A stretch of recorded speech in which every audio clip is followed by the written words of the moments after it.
minutito que vamos a estar hablando con el doctor Alejandro Croleviecki sobre la ivermectina, un tema realmente importante en el medio de la pandemia. Nico Viñaski, ¿cómo estamos? Hola Nelson, un gusto. Qué bien se te ve. Muchas gracias, a vos también. Bueno, muchas gracias. Estuviste escribiendo sobre Gildo Infran. Sí, para la web de Tele. Mirá. Contando un poco cómo es el entramado que mezcla lazos de sangre, porque hay muchos familiares de Infran en el poder político que además tienen que ver con el poder judicial, y cómo vale más, aunque no hay monarquía en la Argentina, los lazos de sangre y la estirpe de una supuesta sangre azul en estos feudos para copar el poder judicial, controlar el poder judicial y hasta los abogados de la provincia. Impactante. Contanos un poco, porque precisamente hoy el PJ salió a respaldarlo. Que me pareció muy triste, ¿no? Que el Partido Justicialista haya salido a bancar Infran como salió, a decir que eran mentiras. Los cientos de testimonios que hay, que están filmados, están registrados por gente de diferentes partidos, de gente que dice haber sufrido vejámenes muy importantes durante la pandemia en Formosa, e Infran, que además defendió las detenciones de estas dos concejalas esta semana, donde hubo presos políticos en la Argentina. Hubo dos concejales de la oposición presas en Formosa por su actividad política y además de abogadas, algo que está prohibido por la Constitución de Formosa. No se puede tener una abogada como Graciela Neme en funciones de abogada. Pero bueno, Infran armó toda una estructura que tiene que ver con su hija, Janina Infran, que es la heredera. La heredera. Sí, es legisladora, que la que puso en el Consejo de la Magistratura. Y después hay una infinidad de matrimonios vinculados a Infran que tienen que ver también con el Consejo de la Magistratura y además con el manejo del Colegio de Abogados de la provincia. No tiene ese nombre, pero es como el Colegio de Abogados, que a quien le dio reelección indefinida o suspendió las últimas elecciones. Los abogados representan también a sus pares en el Consejo de la Magistratura, que remueve o sanciona a los jueces. Porque hay algo básico en... A ver, Formosa es un modelo de Néstor Kirchner de Santa Cruz. Y sí, claro. Elección indefinida, ley de lemas, que es la ley que permite que en elecciones haya varios candidatos del mismo partido, el que saca más votos junta todos los votos. Eso hace muy dificultoso a la oposición avanzar.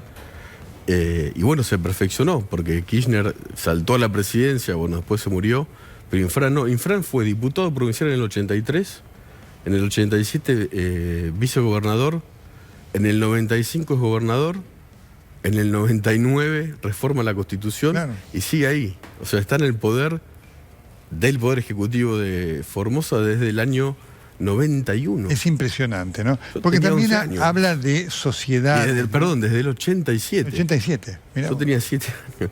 Una cosa impresionante. Y logró, obviamente, designar la gran mayoría de jueces, fiscales. No todos son dependientes de Infran, pero sufren las consecuencias. Hay un juez Carvajal que fue el que había ganado, ¿no es cierto? Inconstitucional esta cosa de los varados, ¿no? Que eran las formaciones que no podían entrar a su provincia durante meses. Y bueno, sufrió también el ataque de Infran. Carlos Tevez sufrió el ataque de Infran. Efectivamente. ¿Te acordás? ¿Te acordás? Sí, me acuerdo. En el 2015 fue a jugar con Boca y dijo: está lleno de pobres, perdón por la frase, pero se cagan de hambre. Entrás a los hoteles como Las Vegas y afuera se cagan de hambre. Bueno, Formosa... Y lo atacaron mucho, hasta desde 6, 7, 8. Pero por supuesto, lo sé, digamos, a vos te ha pasado a decir, si vos vas como periodista a Formosa, el hotel donde te registrás tiene que avisar a la policía. Igual que en Santiago del Estero, ¿cierto? Sí. Pero es grave porque... Sí, claro. Se fue profundizando esta crisis. Porque además porque el presidente de la República lo llamó un gobernador ejemplar. Sí, claro, bueno. ¿Cierto? Se fue profundizando, se mantuvo firme, siempre tiene el apoyo de los gobiernos. Sí, de todos. Además que Macri no fue hostil, ¿eh? No. Lo tuvo, es que tiene 2 senadores y eso vale mucho. Y además garantiza cierto... Es bajo el porcentaje de votos en Formosa. Infran saca el 70%, creo que es el 1,3 del padrón. Pero todos los votos valen en una elección. Claro, por supuesto. Si pensamos la última de Macri, 1,3 a favor o en contra, es distinto. Por supuesto. Y la de Kirchner, bueno, cuando ganó en el 2003, que perdió por... ¿Cómo lo ves Alberto Fernández? Me parece que este año la Argentina va a estar marcada, y la gestión de Fernández, un poco lo decías vos, pero por 2 paralelas que se van a cruzar, ¿no? Que es la vacunación y la elección, porque va a haber elección legislativa. Se podría decir que es el año de la B corta, votos y vacunas. Y bueno, el gran objetivo ahora del gobierno, además de mejorar la situación económica, es conseguir las vacunas, ¿no? Vos, Nelson, lo sabes bien. Hasta ahora la Argentina tiene una sola vacuna, que es la Sputnik V. Correcto. Según mi información, en febrero ya está armado este plan. Se van a abrir las escuelas en la provincia de Buenos Aires para empezar a vacunar, porque se espera que lleguen 1 millón de dosis y tal vez después 6 millones más. No sé si van a llegar para fin de mes, pero claro, la promesa de Kicillof es esa. Y en las escuelas se va a empezar a vacunar. Y ahí se mete hay una política de vacunación y política en la vacunación. Claro que sí. La Cámpora, que maneja todas las jefaturas regionales de la salud del sistema sanitario en la provincia de Buenos Aires, justamente está encargada del reparto de la vacuna. Ya hubo problemas por esto, ¿no? En La Barría y creo que en Saladillo, que tal vez me equivoque. Y hay una intención, por lo menos lo que dicen los intendentes, que también son pícaros, de que la Cámpora intente politizar la vacunación en los colegios. Ese es un tema realmente tremendo, ¿no es cierto? Que además genera problemas, ya está generando un problema interno del gobierno entre las organizaciones sociales y la Cámpora, ¿no? Y qué lamentable, ¿no?, que vayamos a esto en el medio de lo que representa la necesidad de la vacunación, ¿no? Genera obviamente incertidumbre, noticias falsas.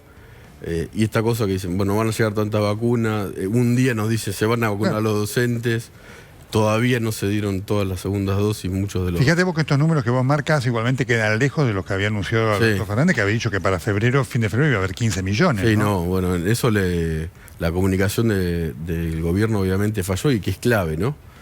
Al contrario de Uruguay, donde Luis Lacalle Pou fue mucho más cauto, aunque a pesar que está un poco más retrasado.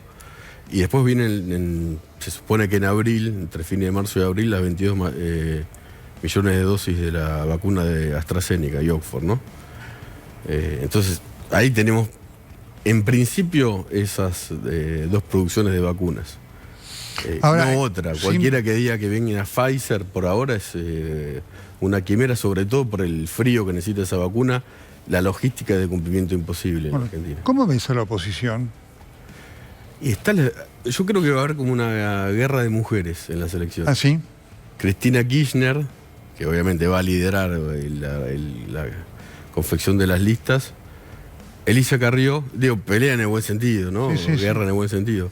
En el sentido político. Que va a haber un protagonismo importante. Sí, Elisa Carrió, Patricia Bullrich, María Eugenia Vidal. Hay muchos candidatos, sobre todo de la oposición. Hay que ver si se mantiene unida y se puede proponer algo, aunque es una elección legislativa, si se hace una propuesta que sea atractiva para la sociedad. Este video que estamos viendo de Bullrich y el saludo de los policías fue significativo, ¿no? Sin duda. Y sobre todo por el lío que se armó, que los iban a echar, después no. Bullrich habló con Bernie para que no los echen. Verdadero disparate la de la ministra de Gobierno, ¿no? Teresa García, que dijo que los iban a echar. Pero significa, lo que se está viendo es Patricia Bullrich caminando casi en campaña, pero está presentando su libro. Por supuesto.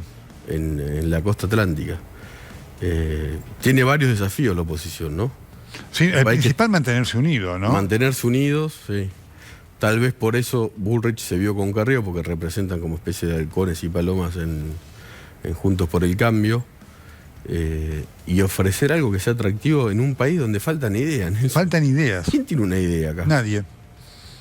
O mucha gente, pero bueno, no llega o no... De la política, es muy importante lo que vos decís, de la política lo único que se discuten son situaciones personales, no hay ninguna discusión en el sentido de ideas. Cuestiones muy políticas. A ver, ahora en las sesiones extraordinarias del Congreso se incluyó el tema de la suspensión de las PASO. Notable ahí que, fíjate vos, ¿no? Alguna vez hablamos con vos, lo que son porque también en el pedido de la suspensión de las PASO hay gobernadores de la oposición, ¿no? Sí, sí. Fue un pedido muy fuerte que hicieron los gobernadores, una apretada, digamos, también en el buen sentido a Alberto Fernández esta semana en Chilecito, en La Rioja. Terminó incluyendo ese proyecto que a la Cámpora no le gusta.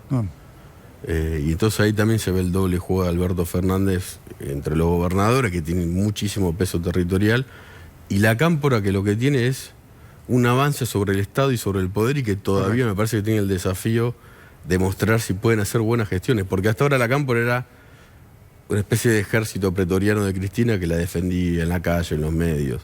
Ahora ocupan el gobierno, es casi el gobierno de la Cámpora, ¿no? Vos lo enumerabas, manejan el ANSES, una gran caja de los subsidios y las jubilaciones. La caja la tienen ellos. La salud de los jubilados. En la energía se quedaron con todo. O sea, la Secretaría de Energía, YPF, que es la empresa más grande de la Argentina, el ENRE, Enargas, Camesa. Eso le da mucho despliegue territorial, porque esto además está tuiteado hasta por funcionarios de presidencia. Sí, claro. Como Camilo Vaca Narvaja, que trabaja en Presidencia de la Nación, que es el padre de la hija de Florencia Kirchner, que hace poco tuiteó el ANSES, no me acuerdo en qué pueblo, ir a un local de la Cámpora. No. Que en todos los pueblos hay un local de ANSES, hay un local fíjate de vos PAMI, qué cosa, la salud en la provincia de Buenos Aires con los jefes regionales de la salud. Fíjate vos que un elemento muy importante para que veamos cómo se usa la pandemia políticamente. Desde el punto de vista de los fundamentos, el fundamento es con la pandemia, obviamente puede ser aglomeración. Pero las PASO son en agosto. Para esa época se supone que una mayoría muy importante de la población ya está vacunada, ¿no es cierto? Y la inmunidad, digamos, se acerca a esta idea de la inmunidad de rebaño. Por lo tanto, ese peligro no es el que existía. Es que hay un problema político que es... Claro. Los jefes territoriales del peronismo tradicional tienen que armar sus listas en sus distritos donde quiere avanzar la Cámpora. La Cámpora quiere las PASO para que pueda haber un candidato, para que haya internas entre candidatos de la Cámpora y los diputados, de los gobernadores. Y esto además incluye otra mamushka más, que es en la provincia de Buenos Aires, donde los intendentes no tienen reelección, por una ley que impulsó Sergio Massa en la provincia de Buenos Aires. A la Cámpora eso le gusta, porque se siente que va a poder poner candidatos, tal vez en 2023 puedan llegar a intendencias, pero los intendentes no quieren. Y entonces ahí se podría negociar tal vez que se abra la reelección de vuelta casi indefinida, a cambio de que, por ejemplo, Máximo Kirchner asuma en el PJ bonaerense, que también es muy significativo. ¿No? Van avanzando. Sí. La Cámpora dejó de ser una agrupación juvenil. No, claro que no. Tengo más de 40 o más. Pero es muy significativo como los jefes más bravos del PJ, que son los intendentes de Buenos Aires, una parte de ellos dejaría sus cargos para que asuma la Cámpora. ¿Por qué? ¿No? ¿Quién los eligió partidariamente? Sí. Ese es un punto muy importante. Un dedazo. Ahora, te representa un desafío para Massa también, porque Massa fue el que la ley salió porque Massa le apoyó a Mario. Bueno, eso le da también cierto poder de negociación, ¿no? Y la suspensión de las PASO va a tener una fricción en diputados entre los gobernadores y la Cámpora. Son los problemas del frente de todos, ¿no? Que es a veces el frente de todos contra todos. Bueno, ese es piensa muy distinto. Es un elemento clave porque efectivamente el tema es cuál es el proyecto en cuanto a nombres de Cristina para el 2023, ¿no? Que claramente no es Alberto Fernández, ¿no? Es que Cristina siempre privilegia la lealtad a la idoneidad. Así es. Y le cuesta mucho ver un gobierno que no sea el de ella. Como vos decías ayer, Alberto Fernández hay cosas que no le gustan, pero las deja que pasen. Es increíble eso, ¿no? Deja que pasen. Yo no sé si hay una estrategia ahí, porque también si vos le das el manejo de la energía, el ANSES, el PAMI, desarrollo social en la provincia. Gobierno. No, pero también tienen que demostrar que gestionan. Bueno, sí. Si chocan la calecita, fue la Cámpora. Bueno, claro, pero hay que ver después hasta que lo asuman como tal. La inserción en el Estado puede ser, por lo menos lo que muestra hasta ahora la historia de la agrupación es no un manejo transparente de la institucionalidad. ¿Te llama la atención que sigan todavía Donda y Solá? En el caso de Solá no sé qué va a pasar. Ahora viaja a Chile con el presidente. Evidentemente hay alguien desde el gobierno que está informando que la relación no es buena. Tal vez siga un tiempo más y después se vaya, o tal vez siga. Porque también cuando el presidente pierde un funcionario entra alguien de la Cámpora. No, claro, se transformó en una regla. No hubo nunca hasta ahora un recambio, ni en el de María Eugenia Bielsa, ni en el de Nielsen, donde no haya entrado la Cámpora. También en la Secretaría de Energía se fue Lanciani y llegó la Cámpora. Eso te lo iba a marcar, es un punto atendido. Es decir, el razonamiento puede decir, si se va Solá, me ponen a alguien de la Cámpora. Sí. Y respecto a Donda, la verdad que una dirigente que yo era... Qué decepción, ¿no? Sí, es muy triste, porque además la explicación que intentó ser transparente fue todavía peor.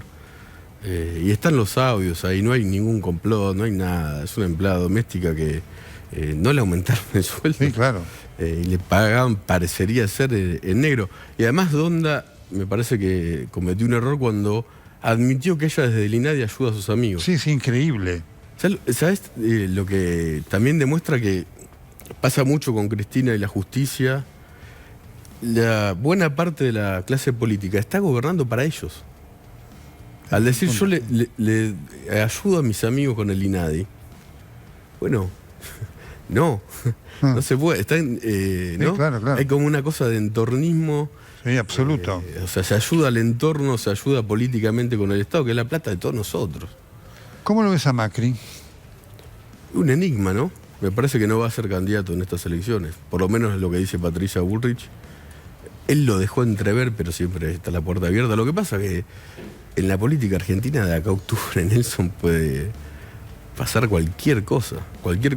Me parece que con esta carta o mensaje en las redes sociales sobre las clases, pareció marcarle la agenda del gobierno. Porque hasta ahí no había definiciones claras de que iban a volver o no las clases. Cuando lo dijo Macri, Alberto Fernández, tal vez entendiendo que ahí perdía capital político si las clases no empiezan, que es algo asombroso. ¿No? Se están poniendo de acuerdo para que no haya paso, se ponen de acuerdo para sostener a la funcionaria en el INADI, se ponen de acuerdo para votar leyes de la justicia, que salgan jueces o no. ¿Y las clases? Está todo abierto, salvo los músicos pobres y bueno, la gente que trabaja en el mundo artístico. Después está todo abierto, pero las clases no. Las colonias de verano. Claro. Hay que ver igualmente cuando se acerque la fecha no estipulada si los gremios van a seguir con esta posición, porque hay muchos docentes que... ¿Qué quieren? Hay de todas maneras lo que ha ocurrido, que eso es una falencia muy fuerte de los gobiernos, porque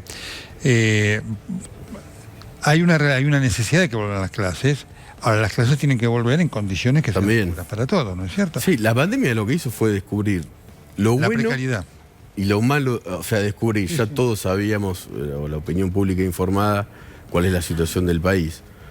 Pero la pandemia dejó ver muchas miserabilidades de los dirigentes, esta cosa de Infran que escaló todavía más lo que ya parecía que no podía escalar más en el estado policíaco y represor de Formosa, por ejemplo, cómo se cerraron también, quizás con egoísmo por esta cuestión de los números de la pandemia de las provincias, porque, a ver, para una provincia que salga que tiene tantos contagiados y la al lado tiene menos, entonces cerraron con los PCR la gente que no podía ver a sus familiares, que bueno, dicen los especialistas que pasa siempre en pandemia, ¿no?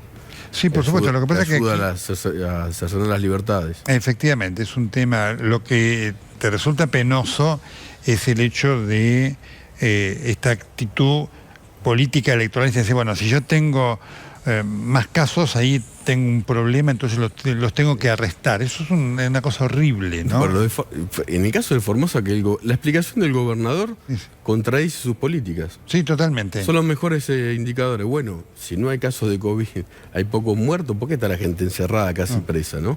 Efectivamente. Y los abogados que los ayudan terminan presos. O sea, hubo 2 presos políticos presos en la Argentina. Sí, claro. Amnistía Internacional pidió la inmediata liberación, es grave.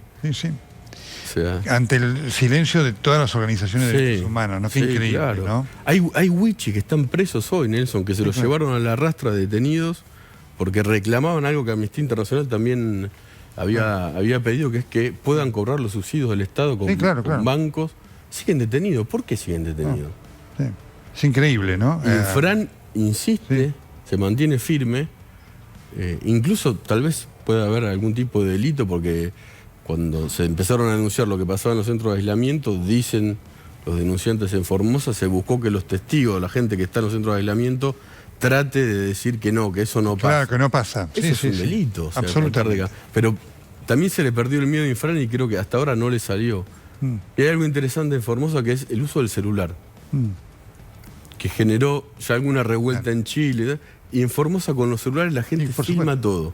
Vencés barreras, ¿no? Es lo que pasa en todo el mundo, ¿sí? Se filma todo, todo inmediatamente se viraliza, se ayuda a quien está. Totalmente. Fíjate que problemas si antes no pasaba, porque los medios en Formosa están cooptados, la enorme mayoría por...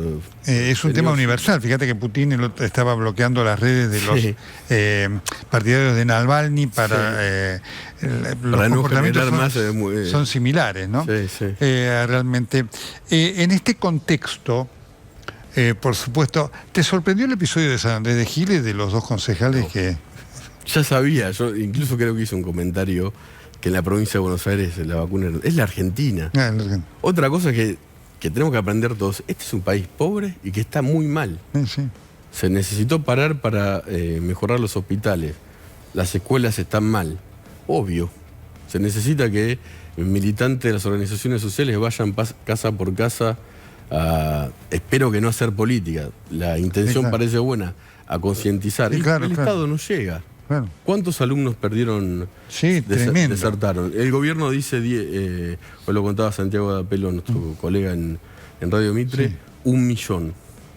No hay idea. Pero en realidad no se sabe la cifra. No, por supuesto. Y bueno, es que el Estado no está en todos lados, es un Estado pobre. Por supuesto. Pobre. Que se consigan esta vacuna es casi un milagro también. No, claro. Porque es la Argentina. Tenemos que entender que la Argentina es pobre, el Estado es deficiente. El tema de la vacuna es un tema problemático en todo el mundo. Sí, hoy. Vos ves, Chile, Uruguay está reconociendo recién y demás, ¿no es cierto? El planteo, digamos, lo crítico es cuando vos le das a la... No, ya la tenemos. Claro, es bastante inexplicable, ¿no? Porque Alberto Fernández sabe comunicar. Obvio. Lo olvidó. Yo no sé cómo es estar sentado ahí. Lo que es la enfermedad de poder. Claro, ¿no? Vos escribiste mucho de eso.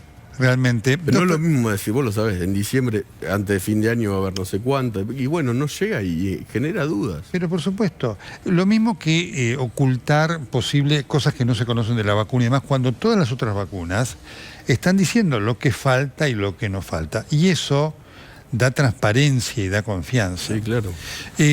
La última, ¿qué va a pasar con el avance en la justicia del kirchnerismo? ¿Cómo lo ves? Puede ser todavía peor. Puede ser todavía peor. Sí. La intención de Cristina Kirchner es, tal vez para provocar o no, es candidatear tal vez a otro posible procurador. Voy a decir un nombre porque sí, Parrilli. O sea, radicalizarse todavía más. Claro. Y a medida que se acerquen las elecciones y el escenario, si no es favorable al oficialismo, la desesperación va a ser mayor. Claro. Lo que vemos es dirigentes que están desesperados, ¿no? Sí, claro. Que parecen con fortaleza cuando van contra los testigos de los casos de corrupción, los arrepentidos, los periodistas, que frenan a la justicia en algunos casos, se burlan, ¿no? Pero es una desesperación, porque no saben qué es lo que va a pasar y además no es un gesto que demuestre cierta inocencia, ¿no? En lugar de querer presentarte en los juicios para decir soy inocente, muestro otras pruebas, estas pruebas no. La marcha de Milagro Sala, la que se tiró basura, el sábado pasado, lamentable. Me apena mucho, y la situación de Amado Vudú es una vergüenza para todos los presos de la Argentina. Claro que sí. Que son iguales que Amado Vudú. Porque Amado Vudú además fue funcionario, entonces la vara ética tendría que ser más alta. Y que se esté diciendo, yo lo lamento, a mí no me gusta que nadie vaya preso, tiene 2 hijos, pero que se esté diciendo que por los hijos no puede ir preso. Y el resto de los presos, que además no tienen condena firme de la Corte, la mitad más uno de los presos en la Argentina no tiene condena de la Corte, está presa, por supuesto. Están con preventiva y no son presos políticos. No, por supuesto. No son presos políticos. Nico Viñaski, muchas gracias. Gracias a vos, Nelson, es un placer. Lo siguen aquí en TN todos los días, ¿sí? Nico, sí, y lo leemos y lo queremos. Muchas gracias, yo también. Perfecto, muy bien.